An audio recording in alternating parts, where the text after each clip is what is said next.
Tonight, against all odds, we have grasped it. The future is in our hands. My friends, we have toppled a political dynasty.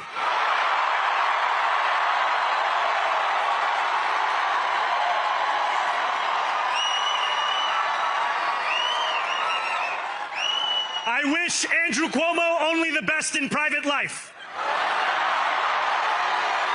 But let tonight be the final time I utter his name as we turn the page on a politics that abandons the many and answers only to the few. New York, tonight you have delivered a mandate for change,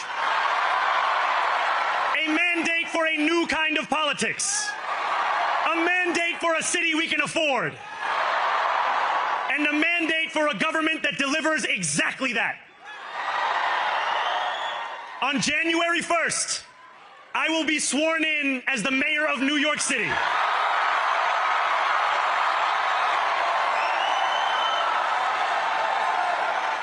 And that is because of you. So before I say anything else, I must say this. Thank you. Thank you to the next generation of New Yorkers who refuse to accept that the promise of a better future was a relic of the past. You showed that when politics speaks to you without condescension, we can usher in a new era of leadership. We will fight for you because we are you. Or as we say on Steinway, ana minkum wa ilaykum.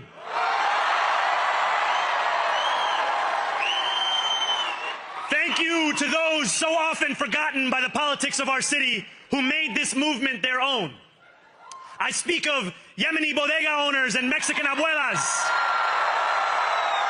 Senegalese taxi drivers and Uzbek nurses, Trinidadian line cooks and Ethiopian aunties. Yes, aunties.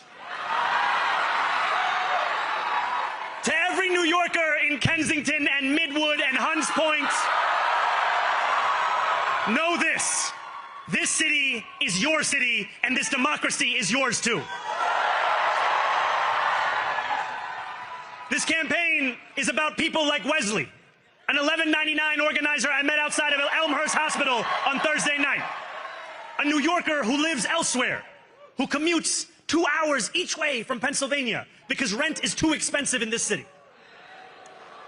It's about people like the woman I met on the BX33 years ago, who said to me, I used to love New York, but now it's just where I live.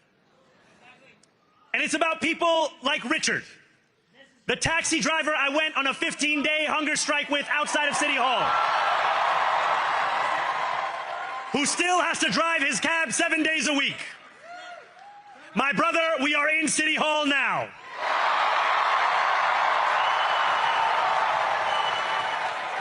This victory is for all of them.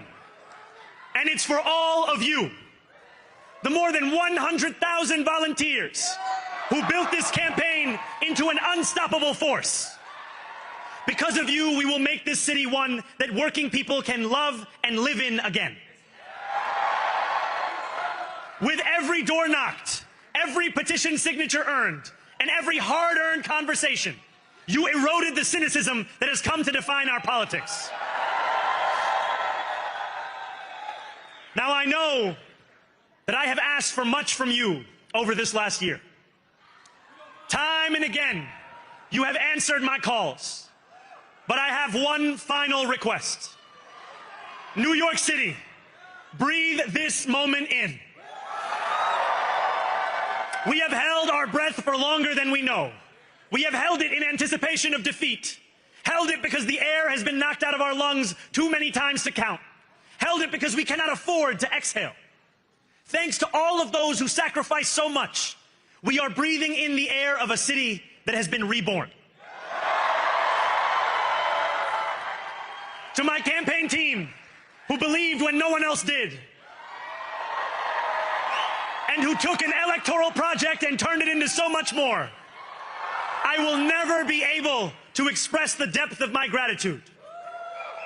You can sleep now. To my parents, Mama and Baba, you have made me into the man I am today. I am so proud to be your son. And to my incredible wife, Rama, Hayati, there is no one I would rather have by my side in this moment and in every moment. To every New Yorker, whether you voted for me, for one of my opponents, or felt too disappointed by politics to vote at all, thank you for the opportunity to prove myself worthy of your trust.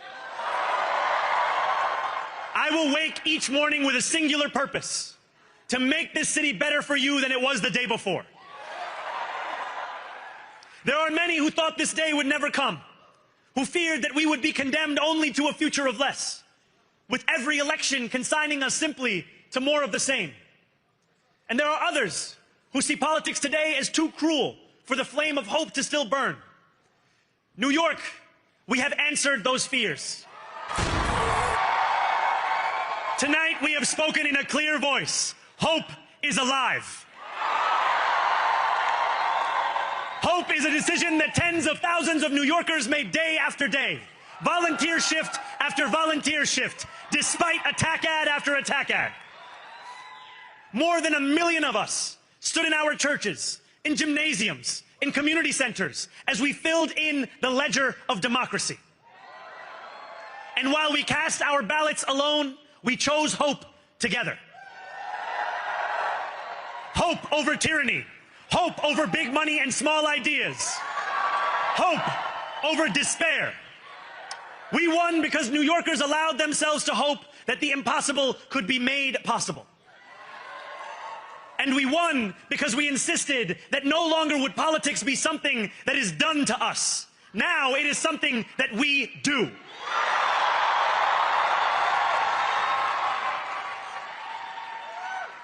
Standing before you, I think of the words of Jawaharlal Nehru. A moment comes but rarely in history when we step out from the old to the new, when an age ends and when the soul of a nation long suppressed finds utterance. Tonight we have stepped out from the old into the new. So let us speak now with clarity and conviction that cannot be misunderstood about what this new age will deliver and for whom. This will be an age where New Yorkers expect from their leaders a bold vision of what we will achieve, rather than a list of excuses for what we are too timid to attempt. Central to that vision will be the most ambitious agenda to tackle the cost of living crisis that this city has seen since the days of Fiorella LaGuardia. An agenda that will freeze the rents for more than 2 million rent-stabilized tenants. Make buses fast and free. And deliver universal childcare across our city.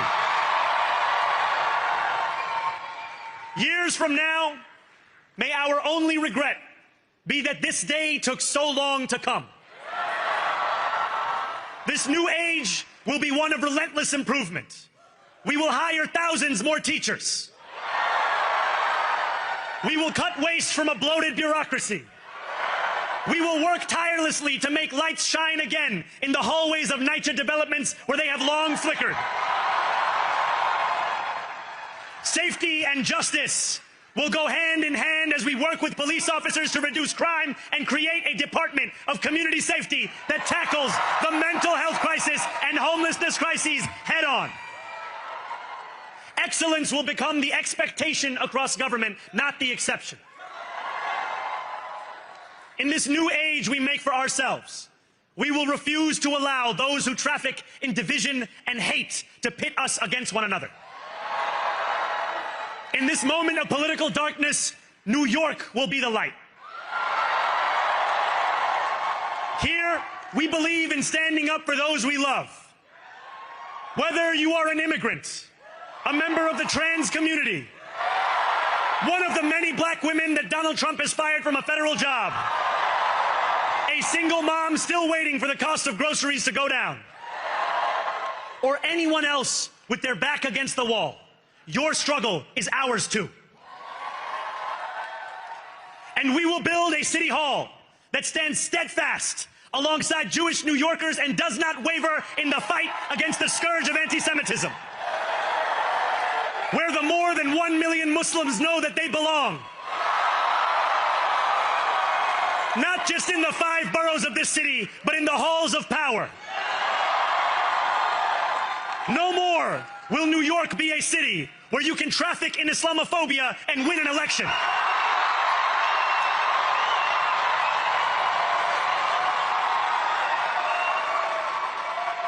This new age will be defined by a competence and a compassion that have too long been placed at odds with one another.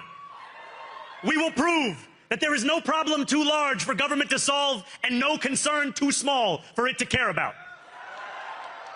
For years, those in City Hall have only helped those who can help them. But on January 1st, we will usher in a city government that helps everyone. Now, I know that many have heard our message only through the prism of misinformation. Tens of millions of dollars have been spent to redefine reality and to convince our neighbors that this new age is something that should frighten them. As has so often occurred, the billionaire class has sought to convince those making $30 an hour that their enemies are those earning $20 an hour. They want the people to fight amongst ourselves so that we remain distracted from the work of remaking a long broken system. We refuse to let them dictate the rules of the game anymore. They can play by the same rules as the rest of us. Together, we will usher in a generation of change. And if we embrace this brave new course, rather than fleeing from it, we can respond to oligarchy and authoritarianism with the strength it fears, not the appeasement it craves. After all, if anyone can show a nation betrayed by Donald Trump how to defeat him, it is the city that gave rise to him.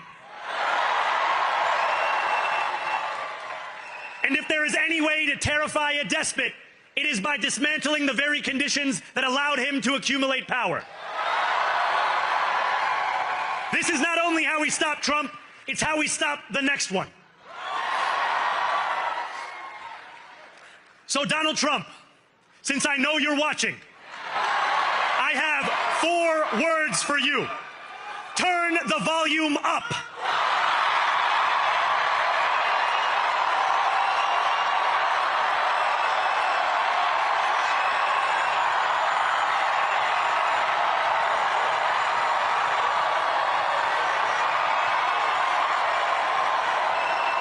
We will hold bad landlords to account because the Donald Trumps of our city have grown far too comfortable taking advantage of their tenants.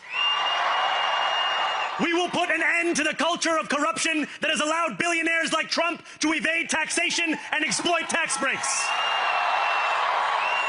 We will stand alongside unions and expand labor protections because we know, just as Donald Trump does, that when working people have ironclad rights, the bosses who seek to extort them become very small indeed.